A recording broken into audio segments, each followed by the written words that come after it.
अस्सलामुअलैकुम। प्रोग्राम खबर और तज्जिया में खुशामदीद। मैं सना नकवी, प्रोग्राम में मेरे साथ मौजूद हैं मुजम्मिल सोहवर्दी साहब। मुजम्मिल साहब, बहुत शुक्रिया आपका। नाज़रीन, प्रोग्राम का आगाज़ बलूचिस्तान से करेंगे। बलूचिस्तान की सूरत हाल, जहाँ दहशत गर्दी के बाद एक जो वाक़यात बड़ी तकलीफ दे, ज़ियारत में अभी भी जो शहदा हैं, पुलिस एहलकार के शहदा, उनके लवाहिकीन का जो धरना है वो भी जारी है। राना सनाउल्लाह साहब कहते हैं कि दहशत गर्दी का बलूचिस्तान के मसाइल या सियासत से कोई ताल्लुक़ नहीं है, इसीलिए ऑपरेशन शुरू कर दिया है। और आज भी ऑपरेशन शाबान में फोर्सेस की जो ताज़ा कार्रवाइयाँ, उसमें 9 जो खारजी हैं वो हलाक हो चुके हैं। मुजम्मिल साहब, आपको भी यही लगता है कि सियासत से का इससे बलूचिस्तान के अवाम के मसाइल का इस दहशत गर्दी से कोई ताल्लुक़ नहीं है? तो यू एग्री? मैं भी समझता हूँ ये बात राना सनाउल्लाह साहब की ठीक है। देखिए, अगर तो सियासत से या महरूमियों से ताल्लुक़ हो तो फिर जो दहशतगर्द तंजीमें हैं वो तरक्याती कामों को तो निशाना ना बनाएं, क्योंकि फिर वो तरक्की तो होने दें। फिर वो बैंक्स को ना लूटें, वो स्कूलों को तबाह ना करें, वो यूनिवर्सिटियों को ख़राब ना करें, वो सड़कें ना तोड़ें, वो रेल के निज़ाम को निशाना ना बनाएं, क्योंकि उनका ये मौक़िफ़ हो कि हम बलूचिस्तान के हकूक़ की जंग लड़ रहे हैं, तो फिर वो हकूक़ में तरक्याती कामों को या वेलफेयर को तो निशाना ना बनाएं। जब वो वहाँ के तरक्याती कामों को निशाना बनाते हैं, वहाँ की खुशहाली को निशाना बनाते हैं, वहाँ के एम्प्लॉयमेंट को निशाना बनाते हैं, तो फिर ये दुरुस्त है कि उनका इस चीज़ से कोई ताल्लुक़ नहीं, सियासत से, तरक्की से, खुशहाली से, महरूमियों से। उनका अपना एक वेस्टेड एजेंडा है जिस पर वो काम कर रहे हैं। इंसर्जेंसी रखनी है, इंसर्जेंसी रखनी है, लीड करना है। ठीक है ना। जब वो बनती हुई सड़कों को तोड़ें या वो सड़कें बनने ना दें या वो ठेकेदारों की मशीनरी को आग लगाएं, तो इन सब चीज़ों के बारे में तो फिर ये है ना कि वो तरक्की और खुशहाली के भी ख़िलाफ़ हैं। वो बलूचिस्तान में की महरूमियों को रखना चाहते हैं और वो वहाँ तरक्की और खुशहाली के ख़िलाफ़ हैं। तो मैं इस हद तक तो राना सनाउल्लाह साहब से मुत्तफ़िक हूँ कि जो बलूचिस्तान में जो इस वक्त दहशत गर्दी है, इसका वहाँ के मसाइल या सियासत से कोई ताल्लुक़ नहीं। ये एक इंटरनेशनल ग्रेड गेम है जो बलूचिस्तान में खेली जा रही है, और उस इंटरनेशनल ग्रेड गेम में जो है वहाँ दहशत गर्दों को इंटरनेशनल फंडिंग अवेलेबल है, जिसकी वजह से ये हो रहा है। इसका वहाँ के लोकल मसाइल से या सियासत और वज़ीर साहब, BLA हो, TTP हो, उसके ऑर्गेनाइज्ड अटैक जो सिक्योरिटी फोर्सेस पे होते हैं, उस हवाले से भी बड़े सवालात खड़े हो रहे हैं। ये अभी बड़ा मसला बन चुका है, पाकिस्तान का फ़िलहाल सबसे बड़ा मसला। और बलूचिस्तान के हालात देखते हुए अब बड़ा, आपको नहीं लगता कि बड़ा सख्त किस्म का ऑपरेशन किया जाना चाहिए? मेरे ख्याल में ये शबान जो ऑपरेशन है ये बहुत सख्त है, और ये पहले जितने भी ऑपरेशंस हुए थे उनसे ज़्यादा सख्त ऑपरेशन है जो ऑपरेशन शबान पे पिछले 3 दिन से जारी है, जिसमें काफ़ी खारजियों को हलाक किया गया है और जिसमें काफ़ी कामयाबी भी सिक्योरिटी फोर्सेस को मिली है। और इसमें पाकिस्तान की जो सिक्योरिटी फोर्सेस हैं अपने तमाम वसाइल को बरूकार लाते हुए हर जगह दहशतगर्दों को निशाना बना रही हैं। तो जो ऑपरेशन शबान है, एक तो मुझे ये मुसलसल चलता नज़र आता है जब तक कि ऑपरेशन बलूचिस्तान में दहशतगर्दी ख़त्म नहीं होगी। कोयटा के अंदर तक घुस गए दहशतगर्द। हाँ, इनको कोयटा से इनको पूरे बलूचिस्तान का ऑपरेशन क्लियरेंस जो है वो शबान के तहत ही होगा। और मुझे इब्तदाई तौर पर जो खबरें बलूचिस्तान से आ रही हैं उनमें ऑपरेशन शबान में सिक्योरिटी फोर्सेस को काबिल कदर कामयाबी मिली है। ये दुरुस्त है कि शुरू में ज़ियारत में उनको दहशतगर्दों ने जो है वो हमारे पुलिस को और उनको निशाना बनाया है, जो अपनी जगह बहुत अफसोसनाक है। और फिर कई घंटों तक वो मुकाबला करते रहे पुलिस वाले, और वो मंगी डैम पे आप देखें ना, वो डैम्स को निशाना बनाते हैं। हाँ जी। क्योंकि ये डैम्स को निशाना बनाते हैं क्योंकि वो पाकिस्तान के वाटर को निशाना बनाना चाहते हैं, और पाकिस्तान के पानी को या डैम्स को कौन निशाना बनाना चाहता है? इंडिया निशाना बनाना चाहता है। ये तो इंडियन ग्रेड गेम है, सारी बात है। वरना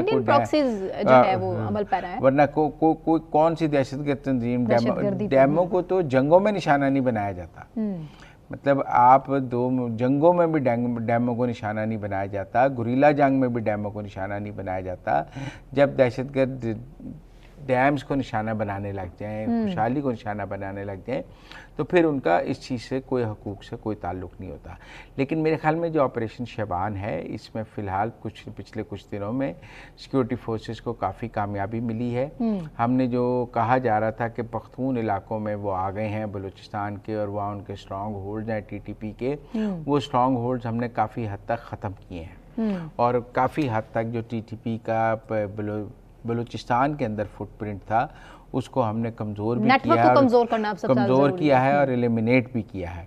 मुझे ऐसा लगता है कि ये ऑपरेशन शबान जो अगले चंद दिन जारी रहेगा, ये काफ़ी हद तक बलूचिस्तान के जो पख्तून इलाकों में टीटीपी की प्रेजेंस है उसको क्लियर कर देगा लेट्स और सी उनके सूरत हाल लिए क्या होती है। मुश्किल हो जाएगा। वैसे भी लोगों का ये ख्याल है कि जो टीटीपी को बलूचिस्तान के अंदर वो फैसिलिटेशन अवेलेबल नहीं होगी जो उनको केपी के ट्राइबल एरियाज़ में अवेलेबल है, क्योंकि वो वहाँ पे अजनबी हैं, वहाँ पे उनके उस तरह नहीं हैं। तो मेरा लोगों का ख्याल है कि ये वन टाइम तो वो आ गए हैं लेकिन वो वहाँ पर लंबा सस्टेन नहीं कर सकेंगे। जिस तरह बीएलए जो है बलोच इलाकों में सस्टेन करती हुई हमें नज़र आती है या उसके फुटप्रिंट्स नज़र आते हैं, वैसे टीटीपी के लिए बलूचिस्तान में अपने फुटप्रिंट्स बनाना मुश्किल है। ये वन टाइम उन्होंने अपनी प्रेजेंस प्रूव की है लेकिन ये कोई लॉन्ग स्टैंडिंग नहीं हो सकती है। अफगान तालिबान रजीम के वजीर की स्टेटमेंट भी आपके सामने होगी कि यूं लगा जैसे भारत हमारा अपना मुल्क हो, अफसोस के साथ कि अब अफगानिस्तान मैं इसको ऐसे नहीं देखता, एक इस्लामिक मुल्क और ये सूरत हाल है कि पाकिस्तान के खिलाफ अब आके खड़ा हो गया। देखिए पिछले दिनों इराकची साहब भी जब इंडिया गए थे तो उन्होंने भी कहा था मुझे बड़ा अपना मुल्क लगता है। हमें दो मुल्कों के ताल्लुकात ईरान और भारत के ताल्लुकात बड़े पुराने हैं। हमें दो मुल्कों के ताल्लुकात पे एतराज़ नहीं हो सकता जब तक कि वो ताल्लुकात हमारे खिलाफ ना। लेकिन हाँ, दहशतगर्दी हो रही है। हमें ज़्यादा प्रॉब्लम ये है कि अफगानिस्तान की सरजमीन हमारे खिलाफ इस्तेमाल हो रही है और ज़्यादा प्रॉब्लम की बात यह है कि जो रॉ का नेटवर्क है अफ़गानिस्तान के अंदर, अफ़गानिस्तान की हुकूमत ने रॉ को अपना नेटवर्क अगेंस्ट पाकिस्तान अफ़गानिस्तान में बिछाने की इजाज़त दी है और वो ओपनली अफ़गानिस्तान से ऑपरेट कर रहे हैं। ये जो अफ़गान वज़रा बार बार आपको नई दिल्ली का चक्कर लगाते नज़र आते हैं, ये कोई अफ़गानिस्तान की तरक्की और खुशहाली के लिए दिल्ली नहीं जाते। इनकी ज़ाती जेबें जो है वो रॉ भरती है, ये रॉ से अपना हिस्सा वसूल करने जाते हैं टू एक्ट अगेंस्ट पाकिस्तान। एक सिस्टम शुरू किया हुआ है इंडिया ने, अजीत दौल वगैरह ने, कि वो एक एक वज़ीर को बुलाते हैं, उसकी जेब गर्म करते हैं, उससे पाकिस्तान के ख़िलाफ़ बयान लेते हैं और उसके ज़ेर असर जो इलाके होते हैं उनमें रॉ का नेटवर्क कायम करते हैं। तो ये जो वज़रा हैं, मतलब पिछले दिनों दिल्ली में अफ़गानिस्तान के वज़ीर ज़राअत गए हुए थे, वो को अफ़गानिस्तान की ज़राअत का कोई कॉन्ट्रैक्ट करने दिल्ली से नहीं गए हुए थे। लेकिन अब फल और सब्जियां दिल्ली इंडिया पहुंचना मुमकिन ही नहीं है। अब तो चाबहार भी नहीं रही है, वो भी तबाह हो गई है, पाकिस्तान से रूट बंद है। वो गए थे अपना हिस्सा भत्ता लेने के, जी मेरा जो हिस्सा भत्ता बनता है वो मुझे दिया जाए, और कह रहे हैं कि जो जाता है उसको ब्रीफकेस दिया जाता है कि वो अपना अफगान वजीर वो अपना ब्रीफकेस लेकर वापस आ जाता है और आपको भारत के गुण गाता हुआ नजर आता है। और 10 जुलाई तक की डेडलाइन है अफगानियों की, उनको फौरी तौर पर जो है उनको अफगानिस्तान भेजना है, नहीं तो गिरफ्तारी की जाएगी पाकिस्तान से। मतलब साहब, आगे सेनेट कमेटी ने साबिक अरकान पार्लियामेंट की अहलिया, उनके बच्चों को मुफ्त ब्लू पासपोर्ट देने का जो बिल है वो मंजूर कर लिया है। How you will comment? अच्छा, ये कायमा कमेटी से पास हुआ है, अभी तो ये सेनेट से पास नहीं हुआ। हाँ जी। लेकिन ये कोई अच्छा बिल नहीं है, ऐसा ही है। हम तो मौजूदा अरकान पार्लियामेंट की मराद के भी खिलाफ हैं जी। और जो केपी की असम्बली ने अपने मौजूदा अरकान पार्लियामेंट के लिए ब्लू पासपोर्ट वगैरह मांगे हैं बच्चों के लिए, हम उसके भी ख़िलाफ़ हैं और इतना ह्यू एंड क्राई है। और ये सेनेट ने साबिक अरकान पार्लियामेंट इनकी अहलिया और बच्चों को मुफ्त ब्लू पासपोर्ट क्या देने, खिदमत हैं इनकी? मेरा मतलब है वो क्या, पंजाबी की एक मिसाल है, अन्ना वंडे रेवड़ियाँ मुड़ मुड़ अपने अनु। मेरा मतलब है कि आप बैठ के अपनों को अपने ही पुराने अरकान पार्लियामेंट को, इनको लगता है कि अब ये शायद इनमें से कुछ को लगता है कि ये अगली दफ़ा सेनेट में नहीं होंगे, इनको लगता है ये हमारी आखिरी टर्म होगी, अपना हिस्सा तो उन्होंने कहा चलो जाते जाते ये तो कर लेना कि जब हम साबिक हो जाएं तो हमें ब्लू पासपोर्ट तो मिल जाए। मेरा ख्याल है कि किसी भी एक्स को पास ब्लू पासपोर्ट नहीं होना चाहिए। ब्लू पासपोर्ट एक सरकारी पासपोर्ट है जो सिर्फ सरकारी ट्रैवल के लिए अवेलेबल होना चाहिए, आपको पर्सनल ट्रैवल के लिए भी अवेलेबल नहीं होना चाहिए। अगर कोई रुकने कौमी असम्बली किसी सरकारी दौरे पे जाए तो वो ब्लू पासपोर्ट पे जा सकता है, पर अगर वो बच्चों के साथ सैर सपाटा करने जाए तो फिर ब्लू पासपोर्ट पे नहीं जाना चाहिए। बहारें तो आपके ओहदे से है ना, ओहदा गया तो बस ठीक है, अब ये नहीं, क्या? ओहदे पे भी आपकी देखिए, जैसे हम ये कहते हैं कि एथिकली आप सरकारी गाड़ी सिर्फ सरकारी काम के लिए इस्तेमाल कर सकते हैं, इसी तरह आप ब्लू पासपोर्ट भी सिर्फ सरकारी काम के लिए इस्तेमाल कर सकते हैं, होना चाहिए। ये जो है ना, अब पिछले दिनों आपको पता है पीटीआई के एक एमएनए अफरीदी साहब के बेटे ने ब्लू पासपोर्ट पर जाकर इटली में असाइलम ले लिया, तो उससे भी पाकिस्तान की बड़ी बदनामी हुई। अब ये अरकान असेंबली के साबिक बच्चों को किसी ने जाके असाइलम ले लिया, किसी ने जाके कोई वहाँ क्राइम कर दिया, पर हुकूमत पाकिस्तान इन साबिक अरकान पार्लियामेंट की बीवी और बच्चों के कैसे इनकी जिम्मेदारी उठाएगी उस ब्लू पासपोर्ट के जरिए? तो मेरे तो ख्याल में ये कोई अच्छी कायमा कमेटी ने अच्छा कानून नहीं पास किया।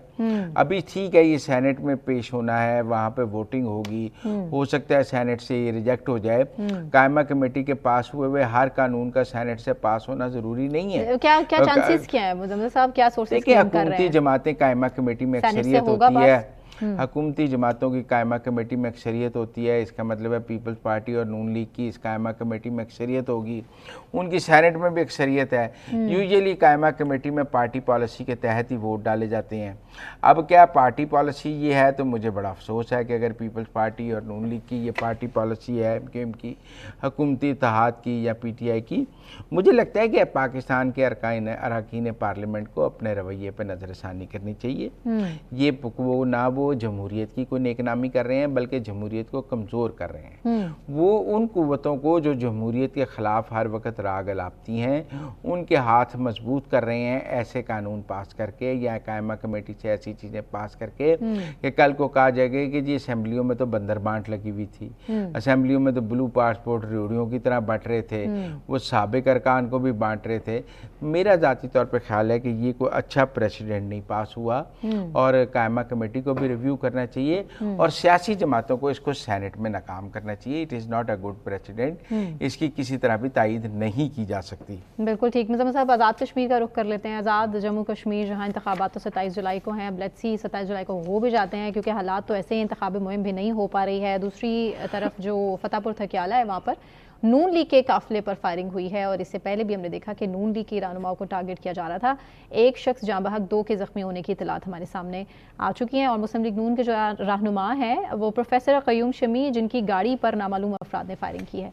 ये एक के बाद एक हमें वैसे नज़र आ रहा है कि इस तरह के वाक़यात हो रहे हैं।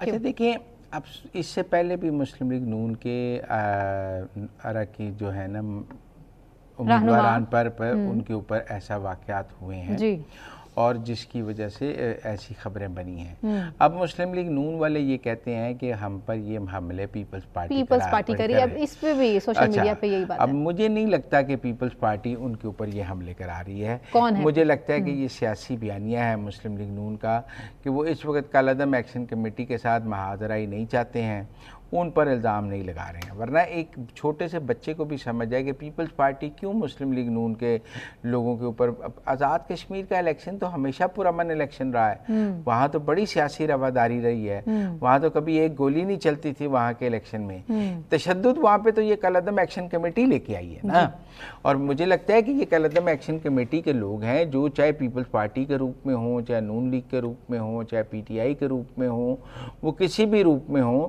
लेकिन टेक्निकली इनका जो डीएनए है या इन एक्टिविटीज़ का डीएनए है वो कालादम एक्शन कमेटी से जाके मिलता है और वो निशाना बना रहे हैं इस वक्त मुस्लिम लीग नून को या पीपल्स पार्टी को। पीपल्स पार्टी की वहाँ हुकूमत है, पीपल्स पार्टी का इस वक्त वज़ीर आज़म है, उनको इस वक्त इस इलेक्शंस पुरअमन रहने की ज़िम्मेदारी पीपल्स पार्टी के ऊपर दायर होती है।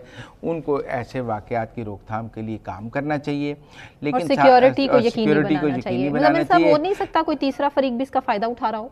लेकिन जो लोग इलेक्शन मुलतवी कराना चाहते हैं वो ये करा रहे हैं। पीपल्स पार्टी तो इलेक्शन मुलतवी नहीं कराना चाहती, नून भी नहीं कराना चाहती। इलेक्शन मुलतवी कौन कराना चाहता है? इलेक्शन मुलतवी तो कालादम एक्शन कमेटी कराना चाहती है ना।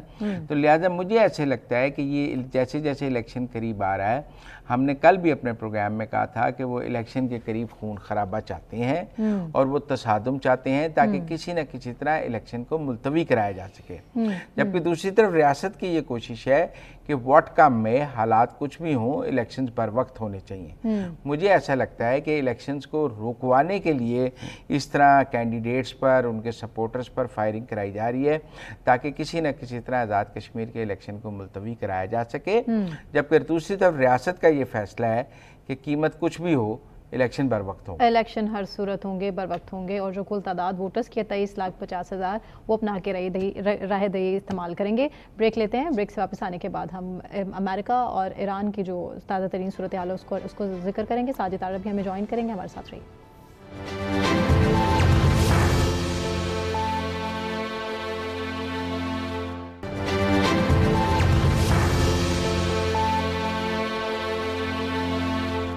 वेलकम बैक नाज़रीन। मुज़म्मिल साहब हमारे साथ स्टूडियोज़ में मौजूद है, जबकि साजिद तारड़ साहब हैं, अमेरिकन पॉलिटिशियन, उन्होंने भी हमें ज्वाइन किया है। साजिद साहब, बहुत शुक्रिया आपके वक्त के लिए। सूरत हाल ईरान की तो हमारे सामने है।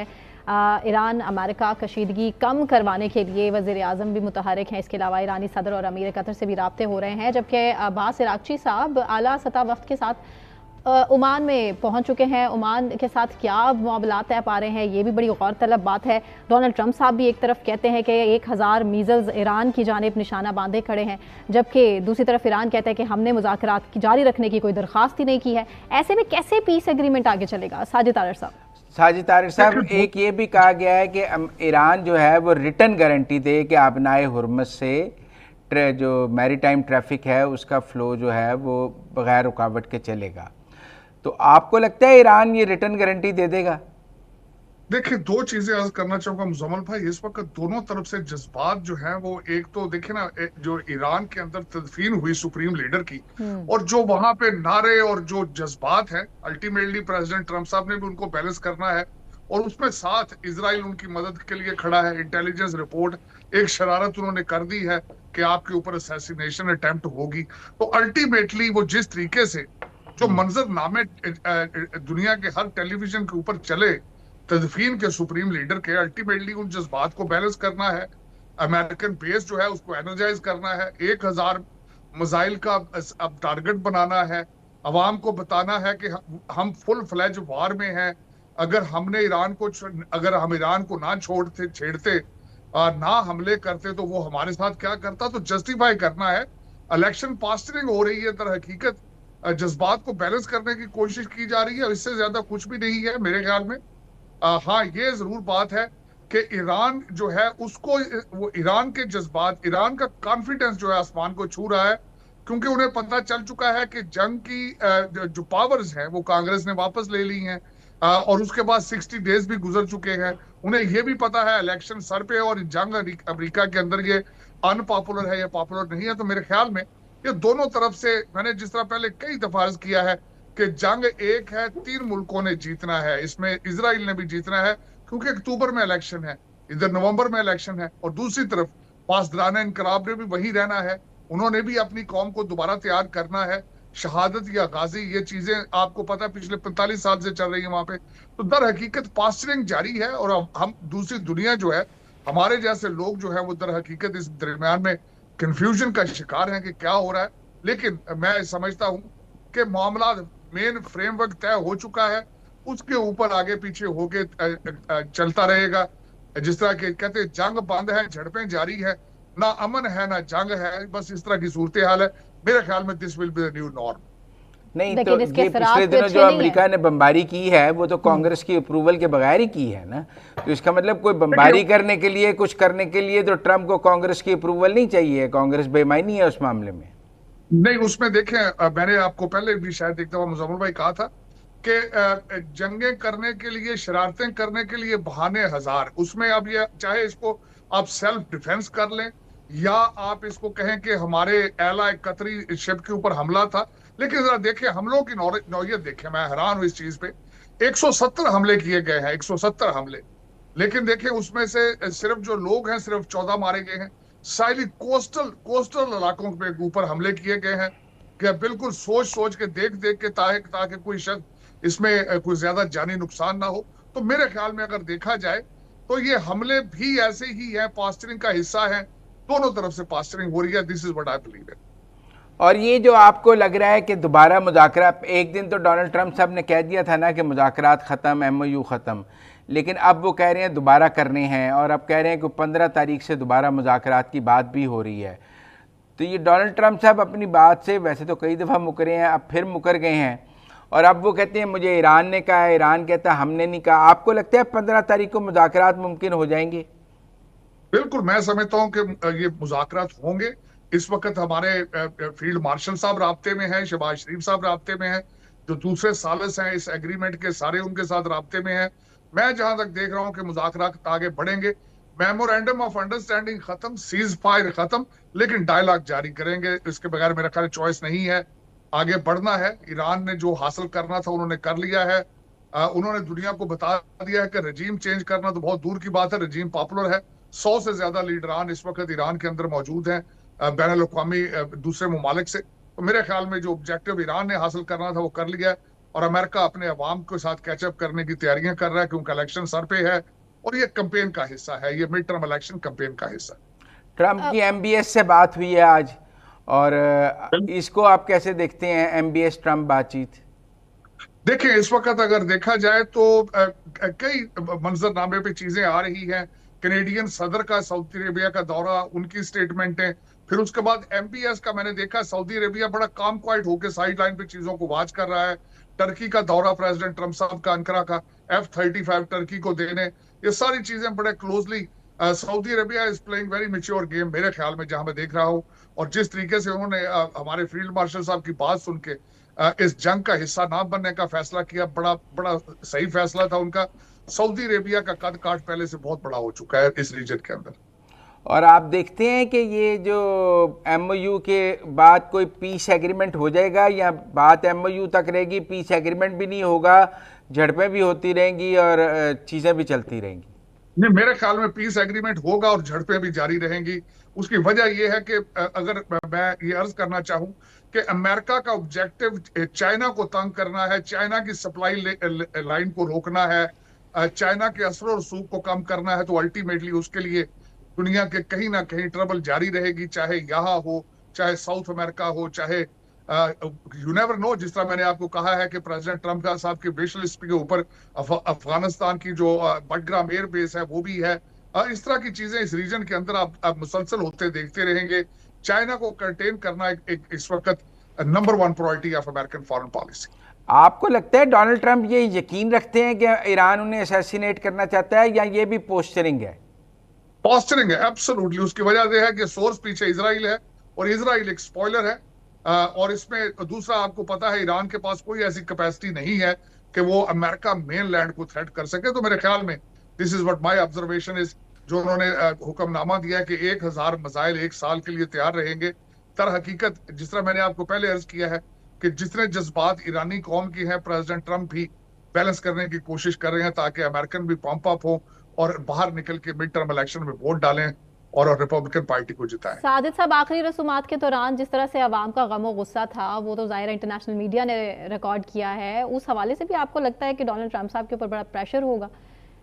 बहुत ज्यादा प्रेशर है। प्रेसिडेंट ट्रंप साहब ना सिर्फ इस ईरान जंग को मिसकैलकुलेट किया उन्होंने, ना सिर्फ इजरायली ट्रैप में वो फंसे, बल्कि वो खुद उन्होंने इस चीज का इजहार किया है कि मैं हैरान हूं कि दुनिया रो क्यों रही है। दुनिया ने रोना था, अल्टीमेटली उनके सुप्रीम लीडर हैं। और आज एक और नई स्टेटमेंट भी आ चुकी है कि सुप्रीम लीडर खामनाई ने कहा है कि मेरे बाप का कत्ल जो था वो एक मासूमाना कत्ल था, इनोसेंट मर्डर था, मैं उसका बदला लूंगा। और सुरख झंडे जो है उनके वहां पे जो लोगों के हाथों में है, वो मेरे ख्याल में एक बहुत बड़ा सिग्नल है, ना सिर्फ प्रेसिडेंट ट्रंप के लिए बल्कि पूरी वेस्टर्न सिविलाइजेशन के लिए, कि आपने जो कुछ किया है, आप ना सिर्फ ऑब्जेक्टिव हासिल नहीं कर पाए, बल्कि आपने ईरान को मजीद यूनाइटेड कर दिया है, ईरान को मजीद स्ट्रॉन्ग कर दिया उस रीजन के अंदर। अब मेरे ख्याल में ईरान इस पोजीशन में है कि अगले शॉट्स उस रीजन में ईरान जो है वो कॉल करेगा। आप देख रहे हैं सारे GCC कंट्रीज उनके साथ डायलॉग कर रहे हैं, रिलेशनशिप डेवलप कर रहे हैं, सवाए कुवैत और बहरीन के, और उनके ऊपर उनके हमले जारी हैं। तो मेरे ख्याल में ये चीजें बैकफायर की हैं। It was a miscalculation from American side. और इस वक्त बिल्कुल सोच रहे होंगे, देख रहे होंगे कि हमने अपने क्या क्या एक्सपोज किया है। और ना सिर्फ ईरान बल्कि चाइना की टेक्नोलॉजी के सामने आपने देखा है, कभी पायलट आके बताता है कि जेलीफिश देख रहा है, कभी कुछ देख रहा है। तो मतलब हकीकत बातें इतनी आसान नहीं है जो बीबी नेतन्याहू समझते रहे हैं कि this will be the new Venezuela, this Iran is Iran, और चाइना खुला के सामने आ चुका है। और आखिर में ये नेतन्याहू और ट्रम्प मुलाकात होने जा रही है व्हाइट हाउस नेक्स्ट वीक, उसको क्या देख रहे हैं आप? उसमें अपना सिक्योरिटी रिन्यूअल करेंगे, सिक्योरिटी एग्रीमेंट को, लेकिन मेरे ख्याल में इसमें अब वो पहले वाली बात नहीं होगी, क्योंकि सबसे बड़ा डैमेज मुजम्मल भाई जो अमेरिका के अंदर हो रहा है इजराइल को, पब्लिक ओपिनियन चेंज हो रही है। लोग ये समझते हैं कि हमारा खून पसीना, हमारे टैक्स पेयर्स का पैसा जो है ये इसको अब्यूज कर रहे हैं, ग्रेटर इजराइल के ख्वाब देखते हैं जो कि एक फिक्शन है। उस पर एक मूवी तो बन सकती है लेकिन हकीकत उसमें नहीं हो सकती। तो मेरे ख्याल में, और फिर दूसरा, अमेरिका इस वक्त दो चीजें अर्ज करना चाहूंगा कि बीबी नेतन्याहू जो खुला के कह रहे हैं कि जब मुझे इंडिया, मेरे साथ 1.4 बिलियन इंडियन खड़े हैं, और अमेरिका के अंदर इस वक्त इंडिया के बारे में भी कोई अच्छी राय मौजूद नहीं है। अमेरिकन आप आज देख रहे हैं कि इजराइल आइसोलेटेड है, इंडिया आइसोलेटेड है, और दोनों जो इस वक्त नफरत ज्यादा लोग हैं वो एक दूसरे को जफियां डाल रहे हैं, और अमेरिकन ये चीजें पसंद नहीं करते हैं। बिल्कुल एब्सोल्युटली। ब्रेक ले लेते हैं, ब्रेक के बाद ब्रेक से वापस आने के बाद हम यहीं से कंटिन्यू कर लेंगे, हमारे साथ रहिए।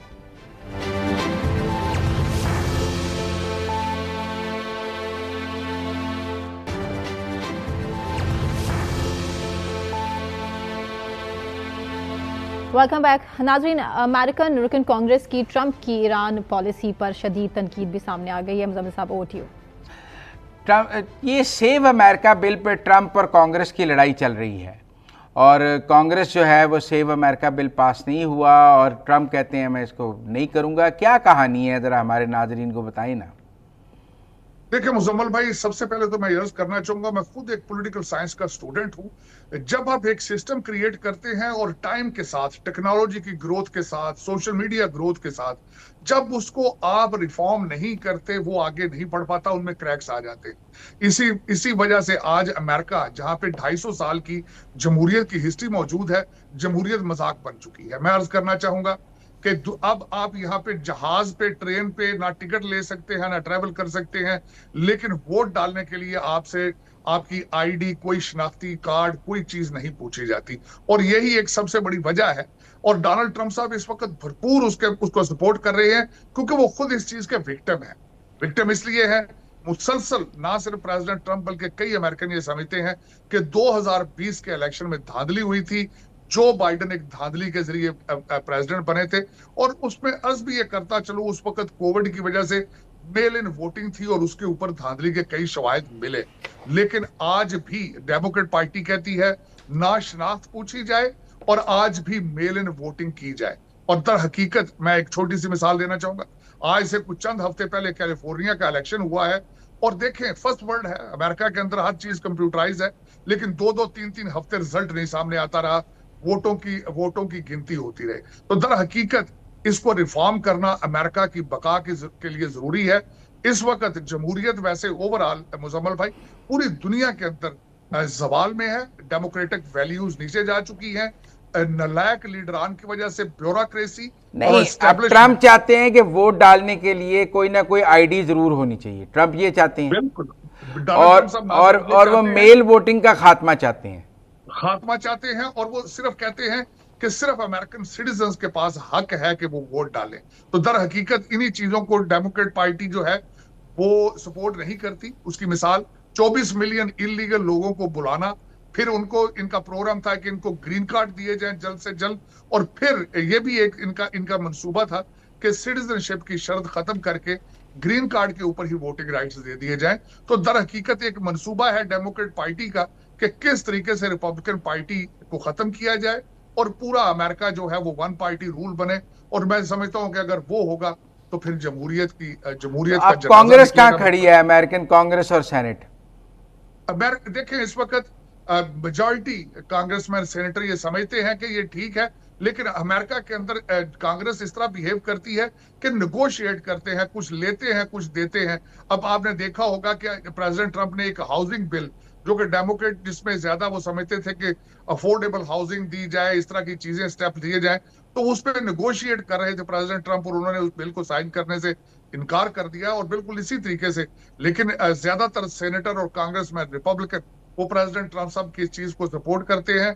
लेकिन मेरे ख्याल में इसको बिल बनाने के लिए 2/3 मेजोरिटी चाहिए, जिसकी वजह से अभी तक डोनाल्ड ट्रंप साहब इसको पूरा एक बिल नहीं बना पाए। लेकिन जमहूरियत की बका, जमहूरियत को सर्वाइव करने के लिए सेव अमेरिका बिल जो है इट इज वेरी इंपॉर्टेंट। तो अभी जो मिड टर्म होंगे तो वो तो फिर अभी सेव अमेरिका के बगैर ही हो जाएंगे ना। मिड टर्म में तो अभी जो वोटिंग होगी वो बगैर शनाख्त के ही हो जाएगी। जी बिल्कुल, इसमें ऐसे ही है, लेकिन काफी जो जहां जिन स्टेटों के अंदर देखिए पूरा एक रजीम, जब जब एक ऊपर से फैसले आते हैं, जो एडमिनिस्ट्रेशन होती है जहां पे रिपब्लिकन गवर्नर है, वो चीजों को टाइट करेंगे, लॉ को टाइट करेंगे, तो देयर आर स्ट्रॉन्ग चांसेस कि मिड टर्म के अंदर भी इन चीजों को काफी हद तक इन्फोर्स किया जाएगा, चाहे फुल फ्लैज ना हो, लेकिन इसका असर और रसूख जरूर होगा। आज ना हो तो एटलीस्ट 2028 के इलेक्शंस में, जिसमें जेडी वैंस और मार्को रूबियो सामने आएंगे, उनके खातिर खा नताइज जो है रिपब्लिकन पार्टी को मिलेंगे। लेकिन मेरे ख्याल में मुजम्मल भाई, ये बाई पार्टिसन होना चाहिए। अमेरिका के अंदर इस चीज की जरूरत है। दुनिया में कहीं भी आप जब वोट डालने जाते हैं, आपकी शनाख्त मांगी जाती है आपसे, इवन देन पाकिस्तान, भारत। और आप देख लें भारत के हालात देख लें। बाई डाक वोट डालने की तो पाकिस्तान में भी इजाजत है, दुनिया की हर जमहूरियत में मेलिंग वोट है, तो आप अमेरिका में मेलिंग वोट क्यों खत्म करना चाहते हैं? खत्म नहीं उसको करना चाहते, उसको थोड़ा सा टाइट करना चाहते हैं इस वक्त। इतने, मैं बल्कि खुद इस चीज का आई विटनेस हूं, कई लोग वफात पा चुके हैं, लेकिन उनके घरों में मेल इन वोटिंग बैलेट आ रहे हैं। इस तरह की चीजों को रोकने की कोशिश की जा रही है। जो लोग मुल्क से बाहर हैं, जो आर्मी में सर्व करते हैं, अल्टीमेटली उनको खत्म नहीं किया जा सकता। लेकिन ये जो गप्पे मारते हैं, ये जो बक्सों के बक्से भर के जाके डेमोक्रेट पार्टी डालती है, उनको रोकने की कोशिश की जा रही है। और ये फिलाडेल्फिया, पेंसिल्वेनिया में इसके शवाहिद मौजूद हैं कि बक्सों में भर भर के मेल इन वोटिंग जाके कर डालते रहे। ये इनकी वीडियोस भी मौजूद हैं। लेकिन लोग मसरूफ हैं, लोग पोलिंग स्टेशन पे आके कौन 6 घंटे लगाए, 4 घंटे लगाए, लोग वोट मेल में डाल देते हैं। अमेरिका तो बहुत मसरूफ मुल्क है मैम, लेकिन उसमें फिर आप ये देखें, या तो फिर उसको ऑनलाइन कर दे, लेकिन अगर देखें हालत उस पर भी हल नहीं होगा। दो चीजें हैं इसकी, जिस तरह कैलिफोर्निया की मिसाल है, 3 हफ्ते वो गिनते रहे वोट, डोनाल्ड ट्रंप साहब चीखते रहे कि ये किस किस्म की जमहूरियत है, ये किस किस्म का अमेरिका है। इसको एक जगह से पकड़े तो दूसरी जगह शुरू कर देते हैं। तो दर हकीकत मैं आपकी बात से एग्री करता हूं, लेकिन मेरे जहां तक मेरा जाती ख्याल है, लोगों को इन पर्सन जाके या कोई ना कोई सिस्टम ऐसा क्रिएट करना चाहिए, आइडेंटिफिकेशन को लाजम करना चाहिए, चाहे ऑनलाइन हो। लेकिन जब तक आप इसको रेगुलेट नहीं करेंगे, ऑर्गेनाइज नहीं करेंगे, जमहूरियत का जनाजा निकल जाएगा। और निकल रहा है यहाँ पे। स्लीपी जो की मिसाल आप देख लें, वो 4 साल बेचारा सोते रहे आगे व्हाइट हाउस में, उनकी बीवी चलाती रही, उनके घर एक मुलाजम हुकूमत चलाता रहा, ऑटो पेन के जरिए साइन होते रहे, बराक ओबामा चलाते रहे। तो फिर 4 साल फिर आप इस तरह के स्लीपी जोक ढूंढते रहेंगे आप, और मुल्क तबाह से तबाह होते जाएंगे। फिर इसको जमहूरियत नहीं है, इसको फिर अथॉरिटेरियनिज्म या डिक्टेटरशिप भी कहा जा सकता है। लेकिन ट्रंप के इस एजेंडे के लिए सेनेट और कांग्रेस अभी तैयार नहीं है। देखिए तैयार हो जाएंगे, लेकिन ये जरूरत है, बाई पार्टिसन बिल है इस पे, और इनको सपोर्ट हासिल है रिपब्लिकन कांग्रेसमैन और रिपब्लिकन सेनेटर की। ज़रा रेजिस्ट कर रहे हैं डेमोक्रेट सेनेटर और डेमोक्रेट जो कांग्रेसमैन है। और लेकिन मेरा जहां तक जाती ख्याल है कि अगर नेगोशिएट डोनाल्ड ट्रंप साहब सही तरीके से करें, अवाम के सामने अपना मुकदमा पेश करें, तो ये बिल पास होगा। अदरवाइज जमहूरियत जो है वो यहाँ से खत्म है, अथॉरिटेरियन विल बी राइजिंग। और ईरान वॉर के हवाले से क्या पोल्स आ रहे हैं अमेरिका में लोगों की? अब ईरान वॉर के बारे में क्या राय है अमेरिका में? देखें, ईरान वॉर अभी तक पॉपुलर नहीं है अमेरिका के अंदर। प्रेसिडेंट ट्रंप साहब को डिफिकल्टीज हैं। डोनाल्ड ट्रंप साहब मुसलसल बार बार ये बता रहे हैं अवाम को और अपने इलेक्शन के रैलीज में कि मेरी डील ओबामा से बेहतर है, मैं एक पाई भी जेब से अमेरिका के खर्चे से नहीं दूंगा, गल्फ कंट्रीज वहां उनको पैसे देंगे। और फिर सबसे बड़ी बात है वो ये एक पॉइंट बेचने की कोशिश कर रहे हैं कि मैं मुंजमद असासों में भी पैसे नहीं दूंगा, सोयाबीन और कॉर्न दूंगा, जिसका अमेरिकन फार्मर्स खुश हैं इस बात पे। तो डोनाल्ड ट्रंप साहब मुसलसल अपनी ये चीजें बेचने की कोशिश कर रहे हैं। जलती पे तेल वाली बात, अभी 1000 मिसाइल का रुख जो ईरान की तरफ करेंगे, ये उसी चीज का अंतिया है कि सपोर्ट हासिल नहीं है, ईरान की जंग पॉपुलर नहीं है, और किसी तरीके से प्रेसिडेंट ट्रंप साहब जो है उस पे अपना उसको इंजेक्शन दे रहे हैं कि किसी तरीके से अवाम एनर्जाइज हो, बाहर निकल के वोट डालें और रिपब्लिकन वोट डालें, ताकि उनके सामने ईरान को एक बहुत बड़ा हवा बना के रखा जाए। और Donald Trump is not stop doing it. लेकिन सो फार मेरे मेरे ये अंदाजे के पाकिस्तान और यूएस के दरमियान ट्रेड टॉक्स हुई हैं, इसको इसकी क्या अपडेट है recent past वाशिंगटन में? देखिए इस वक्त अगर देखा जाए तो फ्यूचर में एक पार्टनरशिप अमेरिका और पाकिस्तान के दरमियान जो कि पहले भी थी लेकिन मजीद अब करीब कुर्बत आ चुकी है। मुसलसल डायलॉग होते हैं मुख्तलिफ इशूज के ऊपर, IMF के हवाले से, लोन्स के हवाले से, एक्सपोर्ट इंपोर्ट, क्रिप्टो करेंसी के हवाले से, बलूचिस्तान में माइनिंग के हवाले से। तो मेरे ख्याल में आप फ्यूचर में देखेंगे कि पाकिस्तान अमेरिका ट्रेड बहुत ज्यादा खुल के सामने आएगा। दोनों कंट्रीज इससे मुस्तफीद होंगे। एक वैक्यूम जो भारत ने क्रिएट किया था, पाकिस्तानी बिजनेसमैन जो है बड़ी जल्दी से उसको फिलअप करने की कोशिश कर रहे हैं। बहुत शुक्रिया साजिद साहब आपका भी, मुजम्मिल साहब आपका भी बहुत शुक्रिया। मुझे सना नकवी को इजाजत है, अपना ख्याल रखिए, अल्लाह हाफिज़।